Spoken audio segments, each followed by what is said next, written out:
इस वीडियो में हम सीड साइंस के इंपॉर्टेंट एमसीक्यूज को सॉल्व करेंगे। फ्रेंड्स, अगर आपने प्रीवियस वीडियोस नहीं देखे इसी टॉपिक पर तो आपको जो सीड साइंस की प्लेलिस्ट है वो डिस्क्रिप्शन में मिल जाएगी, वहां से जाकर आप वीडियोस देख लीजिएगा। Then question number 1, tassel is the staminate inflorescence of. जो टेसल है वो किस क्रॉप का स्टेमिनेट इन्फ्लोरेसेंस है? कॉटन का है, पैडी का है, फ्लावर सनफ्लावर का है या मेज का है? जो टेसल होता है वो किसमें होता है? मेज में। ऑप्शन नंबर यहाँ पर डी क्या हो जाएगा? मेज। ठीक है, tassel is a staminate inflorescence इन मेज। अब जो मेज है वो हमारी क्रॉस पॉलिनेटेड क्रॉप है, याद रखना है। ठीक है, क्रॉस पॉलिनेटेड क्रॉप है। जो पॉलिनेशन होता है, क्रॉस पॉलिनेशन, वो किसके द्वारा होता है? तो मेनली किसके द्वारा होता है? विंड के द्वारा होता है। तो इतनी चीज याद रखना है। ठीक है, अगर बोले कि पिस्टिलेट इन्फ्लोरेसेंस तो वो क्या हो जाएगा? पिस्टिलेट इन्फ्लोरेसेंस क्या होगा? ठीक है, आप लोग को बताना है कि पिस्टिलेट इन्फ्लोरेसेंस क्या होगा। मैं ही बता देता हूं, सिल्किंग। ठीक है, सिल्किंग क्या होगा? Pistillate inflorescence. सिल्क होता है। ठीक है, टेसल और सिल्क किसमें पाए जाते हैं? मेज में। Then question number 2, example of self pollinated crop is. Self pollinated crop का एग्जांपल कौन सा है? Tomato, cole crop, chilli, brinjal. ठीक है, तो सेल्फ पॉलिनेटेड क्रॉप इसमें कौन सी हो जाएगी? टोमेटो। ऑप्शन नंबर ए क्या हो जाएगा? टोमेटो। चिली और ब्रिंजल हमारी ये क्या है? Of and cross. ठीक है, ये दोनों हमारे क्या है? Of and cross pollinated crop है। ऑफ एंड क्रॉस पॉलिनेटेड क्या होता है? जहां पर 5 to 30% तक क्रॉस पॉलिनेशन होता है सेल्फ पॉलिनेटेड क्रॉप में, उसे हम बोलते हैं off and cross pollinated crop. Cole crop क्या है? हाईली क्रॉस पॉलिनेटेड क्रॉप, जहां पर आइसोलेशन डिस्टेंस 1600 मीटर होती है। ठीक है, जितने ज्यादा आइसोलेशन डिस्टेंस उतना ज्यादा क्रॉस पॉलिनेशन क्रॉप में होगा। Then question number 3, the crop which has longest style is. ऐसी कौन सी क्रॉप है जिसमें सबसे लॉन्गेस्ट स्टाइल पाई जाती है? सनफ्लावर में, मेज में, व्हीट में या बार्ली में? तो ऑप्शन नंबर बी क्या हो जाएगा? मेज। ठीक है, maize crop has longest style. Then question number 4, if the flower is having only male and female organ the flower is called. ठीक है, अगर किसी फ्लावर में सिर्फ मेल और फीमेल ऑर्गन्स प्रेजेंट हैं तो उस फ्लावर को हम लोग क्या कहेंगे? कंप्लीट फ्लावर कहेंगे, इम्परफेक्ट फ्लावर कहेंगे, परफेक्ट फ्लावर कहेंगे या पिस्टिलेट? तो देखिए, जिसमें मेल और फीमेल कंप्लीटली पाए जाते हैं उन्हें बोलते हैं परफेक्ट फ्लावर। ठीक है, क्या हो जाएगा? Option number C, perfect flower. ठीक है, क्या हो जाएगा? Perfect flower. ठीक है, लेकिन अगर कहें कि जितने भी फ्लोरल पार्ट्स हैं वो अगर किसी फ्लावर में हैं तो उसे बोलेंगे कंप्लीट फ्लावर। परफेक्ट फ्लावर और कंप्लीट फ्लावर में कंफ्यूज नहीं होना है। ओनली मेल और फीमेल हैं तो परफेक्ट फ्लावर कहलाएगा। अगर जितने भी फ्लोरल पार्ट्स होते वो सभी हैं, ठीक है, all floral parts, all floral parts, अगर सभी फ्लोरल पार्ट्स पाए जा रहे हैं फ्लावर में तो वो हमारा क्या कहलाएगा? Complete flower. Then question number 5, site of double fertilization is. Double fertilization होता है उसका साइट क्या होता है? कहां पर होता है? एम्ब्रियो सैक में होता है, माइक्रोपाइल में होता है, ओवरी में या ओव्यूल में? ठीक है, तो site of double fertilization is embryo sac. Option number A क्या हो जाएगा यहाँ पर? Embryo sac. The site of double fertilization is embryo sac. Then question number 6, first step in seed processing is. Seed processing में जो पहला step होता है वो क्या होता है? Seed grading, basic cleaning, separation of pure seed या remove of pure seed, removal. ठीक है, यहाँ पर रिमूवल होगा, रिमूवल ऑफ प्योर सीड। तो फर्स्ट स्टेप क्या हो जाएगा? Basic cleaning. ठीक है, क्या हो जाए? Basic cleaning. ड्राइंग यहाँ पे है नहीं तो शुरुआत हम लोग ड्राइंग से करते हैं, ड्राइंग देन क्लीनिंग देन उसके बाद फिर डिफरेंट जो भी स्टेप्स हैं वो करते हैं। तो बेसिक स्टेप यहाँ पर क्या हो जाएगा? Basic cleaning. ठीक है, first step in seed processing is basic cleaning. Then question number 7, disc और indent cylinder separates the seed based on. ठीक है, देखिए प्रोसेसिंग में बहुत सारे टाइप मशीन्स होती है जो कि डिफरेंट वर्क करती है, तो वैसा एक मशीन, एक तरीके का कह लिए इंस्ट्रूमेंट है, इंडेंट सिलेंडर या डिस्क सिलेंडर बोल सकते हैं। ठीक है, तो उसका जो मेन वर्क होता है सीड को सेपरेट किस बेसिस पर करता है? लेंथ के बेसिस पर करता है, ग्रेविटी के, शेप के या सरफेस टेक्सचर के बेसिस पर? ठीक है, तो जो इंडेंट सिलेंडर होता है वो हमारा लेंथ के बेसिस पर करता है। Specific gravity separator, specific gravity separator. ठीक है, ये हमारा किस पे करेगा? ग्रेविटी के बेसिस पर। ठीक है, ये इंपॉर्टेंट याद रखना। शेप के बेसिस पर कौन करता है? स्पाइरल। ठीक, स्पाइरल सेपरेटर। स्पाइरल सेपरेटर किस पर करेगा? शेप के बेसिस पर। और सरफेस टेक्सचर, ये इंपॉर्टेंट क्वेश्चन है आप लोग के लिए। ठीक है, सरफेस टेक्सचर डॉडर मिल। ठीक है, क्या बोलेंगे? डॉडर मिल बोलेंगे, या आप कह सकते हैं वेलवेट मिल। ठीक है, वेलवेट मिल, ये चीज याद रखना। सरफेस स्ट्रक्चर के बेसिस पर कौन करेगा, डॉडर मिल या velvet mill. Shape, spiral separator, gravity, specific gravity, colour, तो कलर के बेसिस पर कलर सेपरेटर आता है। तो वैसे वैसे डिफरेंट डिफरेंट सेपरेटर आता है जो कि डिफरेंट बेसिस पर करते हैं। देन क्वेश्चन नंबर 8 है, acid use for extraction of tomato seed, कौन सा एसिड यूज किया जाता है टोमेटो सीड को एक्सट्रैक्ट करने के लिए, HCl, hydrochloric acid, sulphuric acid, nitric acid या KOH।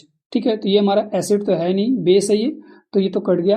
अब आता है एसिड कौन सा टोमेटो के लिए यूज किया जाता है, तो हाइड्रोक्लोरिक एसिड किया जाता है। ठीक है, ऑप्शन नंबर ए क्या हो जाएगा, करेक्ट। H2SO4 किस चीज में यूज होता है, तो डीलिंटिंग ऑफ कॉटन। ठीक है, डीलिंटिंग ऑफ कॉटन, कॉटन को डीलिंट करने में कौन सा एसिड यूज किया जाता है, तो H2SO4 एसिड का यूज किया जाता है। Then question number 9, temperature for artificial drying is, artificial drying के लिए जो टेम्परेचर है वो कितना होना चाहिए, 100 degree Celsius, 110 degree Celsius, 65 degree Fahrenheit या 110 डिग्री फ़ारेनहाइट। ठीक है, तो देखिए सेल्सियस पे मार के मत आइएगा, 100 डिग्री सेल्सियस या 100, जो भी ऑप्टिमम टेम्परेचर होता है ड्राइंग के लिए, आर्टिफिशियल ड्राइंग, वो होता है 110 डिग्री फ़ारेनहाइट। ऑप्शन नंबर यहाँ पर डी क्या हो जाएगा, करेक्ट। ठीक है, अगर सेल्सियस में पूछे तो आप 41 टू 42 आप कह सकते हैं, 42 डिग्री सेल्सियस। ठीक है, 42 डिग्री सेल्सियस तक ऑप्टिमम होता है। उसके ऊपर अगर हम लोग करते हैं तो हमें जो एम्ब्रोयो है उसके चांसेस है कि वो किल हो जाएगा। इसीलिए जब हॉट समर डेज में हम लोग 12 टू 2 ppm, ठीक है, 12 PM से 2 PM तक हम लोग जो है सन ड्राइंग नहीं करते, क्योंकि इसमें धूप बहुत ज़्यादा तेज होती है, एम्ब्रोयो किल होने के चांस होते हैं, तो सीड को इस समय हम लोग ड्राई नहीं करते हैं। ठीक है, तो ये चीज़ याद रखना है। Then question number 10, after absorbing moisture silica gel turns into colour, moisture को एब्जॉर्ब करने के बाद जो सिल्का जेल होता है वो किस कलर में बदलता है। ठीक है, सिल्का जेल हमारा जो स्टोरेज होता है वहां पर मॉइस्चर सीड के साथ रखा जाता है ताकि मॉइस्चर को एब्जॉर्ब कर सके। तो मॉइस्चर एब्जॉर्ब करने के बाद किस कलर में चेंज होता है, तो option number D pink colour में चेंज होता है। ठीक है, silica gel after absorbing moisture changes into pink colour, ये अप टू 40% तक मॉइस्चर को क्या करता है, एब्जॉर्ब करता है। ठीक है, ये चीज याद रखना, अप टू 40% जो सिल्का जेल है वो मॉइस्चर को एब्जॉर्ब करता है।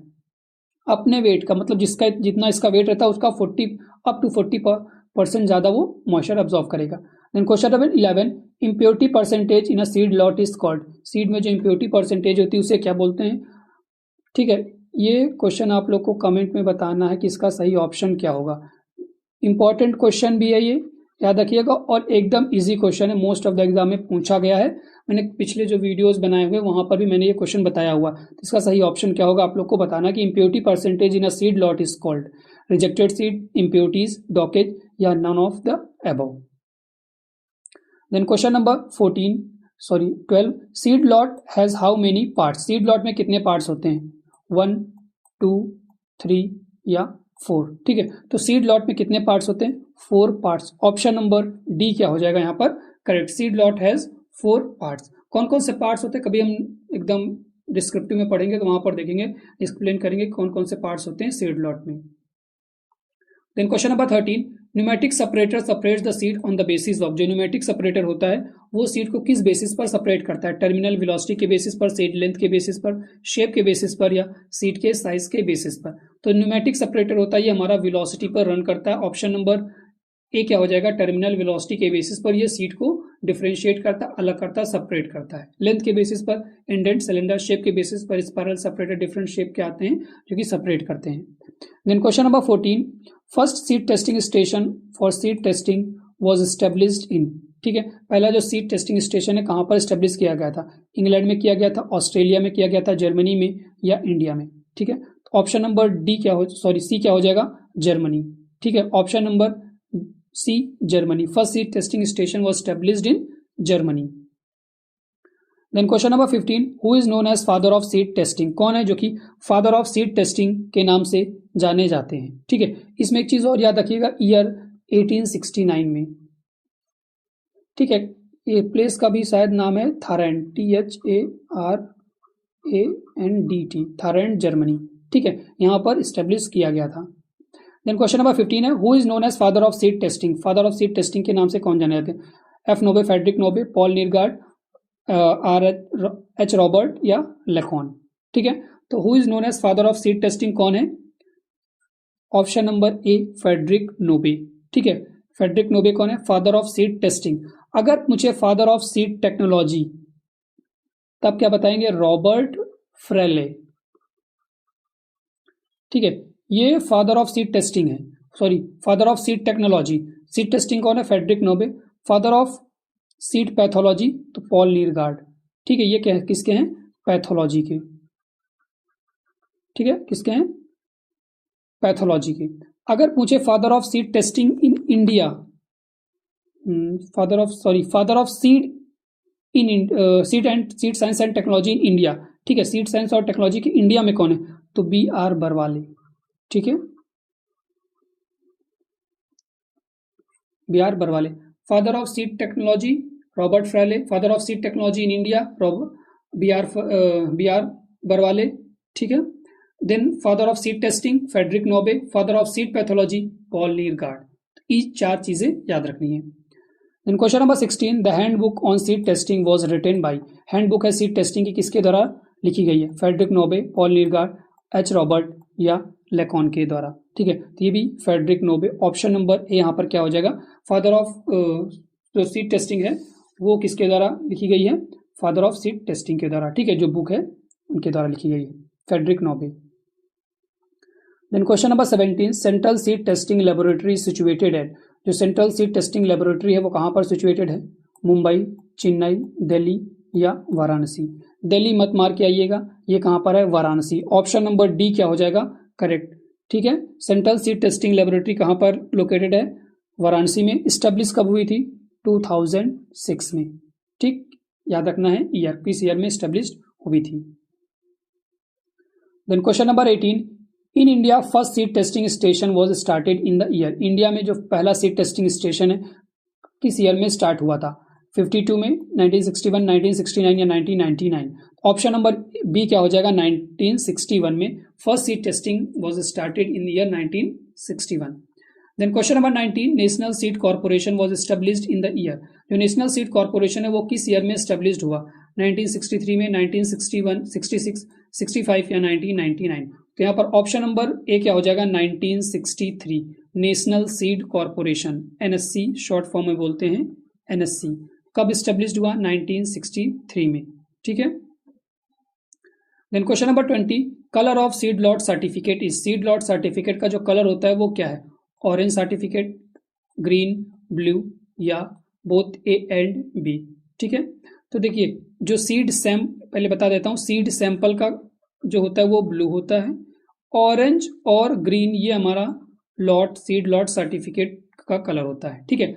ऑरेंज कब होता है? जब आप सर्टिफिकेशन जो भी है अपने खुद के कंट्री में करते हैं, ठीक है, तब आपको ऑरेंज कलर दिया जाएगा।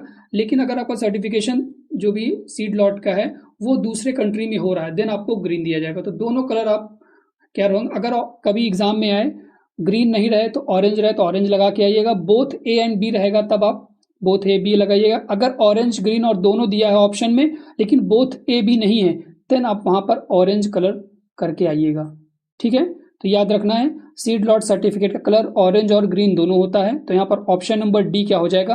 करेक्ट। लेकिन अगर both A and B option कभी ना दिया रहे, ऑरेंज ग्रीन भी रहे ऑप्शन में, देन आप क्या लगा के आएंगे? ऑरेंज कलर, ग्रीन मत लगाइएगा तब। Then question number 21, the pioneer organisation involved in the seed production and quality control is. कौन सा ऑर्गेनाइजेशन जो कि सीड प्रोडक्शन और क्वालिटी कंट्रोल में इन्वॉल्व रहता है?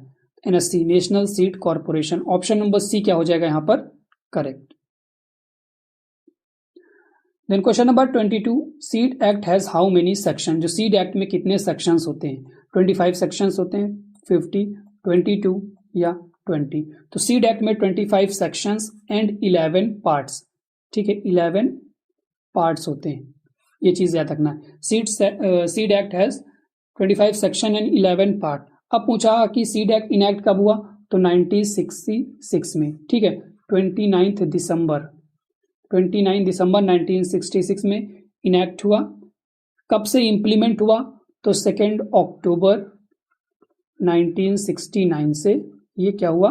इनैक्ट हुआ सीड एक्ट, ठीक है। Then question number 23, new seed policy implemented during the year. जो नई सीड पॉलिसी है कब इंप्लीमेंट हुई इस ईयर में, 66 में, 68 में, 88 में या 99 में। ठीक है, तो 1988 new seed policy implemented in the year 1988। Then question number 24, seed act was enacted in the year. अभी ऊपर बताया कि सीड एक्ट किस ईयर में इनेक्ट हुआ, तो 1966 में, 29 दिसंबर 1966। ठीक है, सीड रूल 19 इनेक्ट कब हुआ, ठीक है, ये क्या है, सीड रूल। ठीक है, सीड रूल कब हुआ, 1968 में। अगर पूछे कि इंप्लीमेंट कब हुआ, सीड एक्ट और सीड रूल दोनों 2 अक्टूबर 1969 को दोनों इंप्लीमेंट हुए whole over the India. Then next question है question number 25, seed quality in India is regulated through. जो सीड क्वालिटी इंडिया में किसके द्वारा रेगुलेट होती है, सीड स्कीम के द्वारा, सीड कंट्रोल ऑर्डर के द्वारा, seed act and rule, seed mission. ठीक है, तो सीड की जो क्वालिटी है वो किसके द्वारा रेगुलेट होती है, तो सीड एक्ट एंड रूल। ठीक है, ऑप्शन नंबर यहाँ पर सी क्या हो जाएगा, seed act and rule, sorry seed act rule नहीं होगा, सीड कंट्रोल ऑर्डर। ठीक है, ऑप्शन नंबर बी यहाँ पर क्या हो जाएगा, सीड कंट्रोल ऑर्डर के द्वारा जो सीड क्वालिटी है इंडिया में वो रेगुलेट होती है। ऑप्शन नंबर बी क्या हो जाएगा, correct. Then question number 26, the seed inspector is appointed under the section.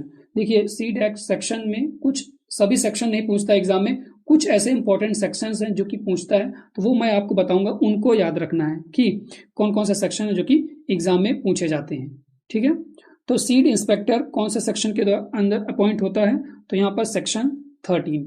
ठीक है, सेक्शन 13 के अंदर सीड जो इंस्पेक्टर उसको अपॉइंट किया जाता है।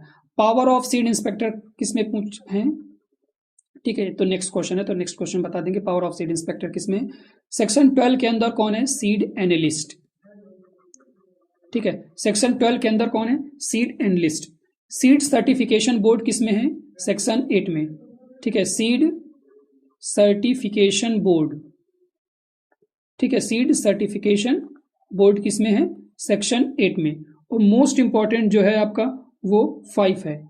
ठीक है, 5 में क्या है, notification of variety. Notification of variety, notification of variety, कोई वैरायटी अगर रिलीज होती है तो किसमें नोटिफाई होती है, सेक्शन 5 के अंदर। तो ये चारों चीजें याद रखना है। सेक्शन 13 के अंदर क्या है, सीड इंस्पेक्टर अपॉइंट होता है, 12 में सीड एनालिस्ट है, 8 में सीड सर्टिफिकेशन बोर्ड और 5 में notification of a variety. Then question number यहाँ पर 27 है, power of seed inspector is given in the section. जो पावर है सीड इंस्पेक्टर की वो किस सेक्शन में दी गई है, तो सेक्शन 14 में। ठीक है, पावर ऑफ सीड इंस्पेक्टर किसमें है, सेक्शन 14 में। सेक्शन 3 में क्या है, central seed certification board,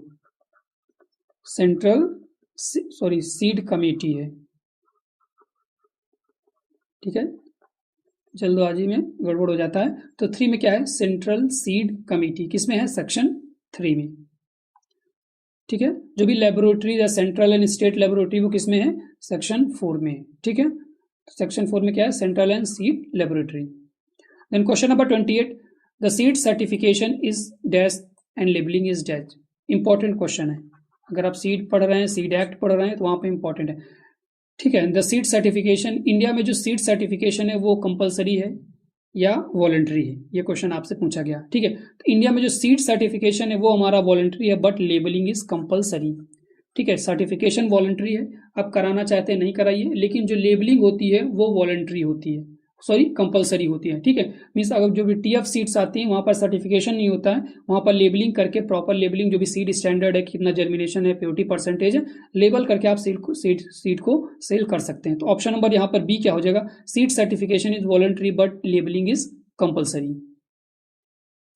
then question number 29, the maximum area per unit seed certification is. ठीक है, मैक्सिमम एरिया कितना होना चाहिए पर सीड सर्टिफिकेशन के लिए, 10 एकड़ होना चाहिए, 20 एकड़ होना चाहिए, 25 एकड़ या 30 एकड़। तो यहाँ पर ऑप्शन नंबर सी क्या हो जाएगा, 25 एकड़। ठीक है, मैक्सिमम एरिया कितना होना चाहिए, 25 एकड़। अगर हेक्टेयर में पूछे तो 10 हेक्टेयर।